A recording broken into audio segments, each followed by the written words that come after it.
প্ৰতিদিনাই মই 20 জন 30 জন সদায় মই টুইটাৰ ফলো কৰিব প্ৰতিদিনাই 20 জন 30 জনক আমি বিতাড়িত কৰোঁ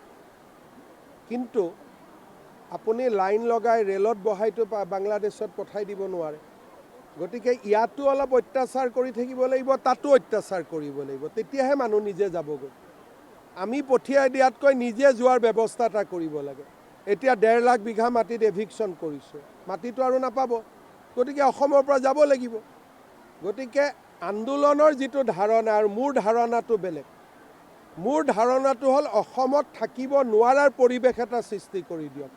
মাটি নিদিব গাড়ী নিদিব ৰিক্সা নিদিব ঠেলা নিদিব তেতিয়া বাংলাদেশী নিজে যাবগৈ মই মোৰ ধাৰণাটো বেলেগ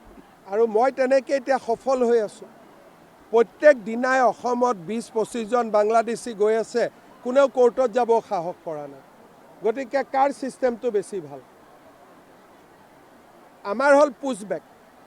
পালোঁ পঠালোঁ আৰু যিখিনি ভিতৰত আছে এনেকুৱা এটা পৰিৱেশ সৃষ্টি কৰক যে তেওঁলোকে ভিতৰত যাতে থাকিব নোৱাৰা হৈ যায়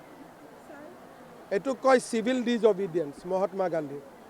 নন কোঅপাৰেশ্যন মহাত্মা গান্ধী আমাক দুটা বস্তু শিকাই থৈ গৈছে non cooperation and civil ডিজঅবিডিয়েন্স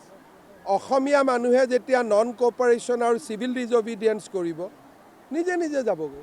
rickshaw এখনত উঠাৰ আগতে চিন্তা কৰি লওক কাৰ ৰিক্সাত উঠিম নিজে নিজে যাবগৈ গতিকে আমাৰ তৰিকাটো অলপ বেলেগ কিছুতো সফল হৈছোঁ 1.5 লাখ বিঘা মাটিটো খালী হ'ল অসমীয়াৰে মাটি অসমীয়াইটো ঘূৰাই পালে মোৰ কথাটো হ'ল এনেকুৱা কোনে ক'ত মাত মাতিছে মই পুলিচৰ কাম কৰিব মোৰ চিষ্টেমটো হ'ল চিভিল ডিজঅবিডিয়েন্স নন কোঅপাৰেশ্যন মিয়াক আশ্ৰয় নিদিব যদি বাংলাদেশী হয়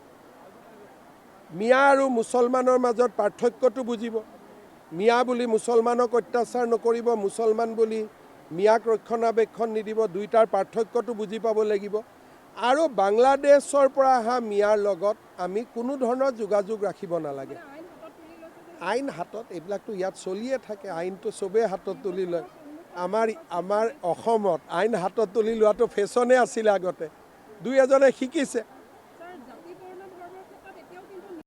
যদি মিয়া বাংলাদেশী কৰিছে তাত মোৰ সমৰ্থন আছে খিলঞ্জীয়া কৰিলেনো আমি কিয় সমৰ্থন দিম এইটোতো আপোনাৰ কি সমস্যা আছে মইনো কেনেকৈ ইনকুৱাৰী কৰিব পাৰোঁ মইতো না মই যদি কিবা এইটো এটা সামাজিক সমস্যা আছে এদিন গুৱাহাটীত আহি মোক আপুনি লগ কৰিব মই আলোচনা কৰিম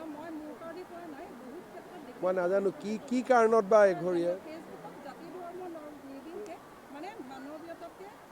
বুলি নকওঁ নহয় মই অসমীয়া শ্ৰেষ্ঠ বুলি কওঁ সেইকাৰণে ইয়াত এটা আপোনাৰ আৰু মোৰ এটা ডিফাৰেঞ্চ থাকিব মোৰ পলিটিক্সটো হ'ল অসমীয়া শ্ৰেষ্ঠ ভাৰতীয় শ্ৰেষ্ঠ বিশ্বগুৰু ভাৰত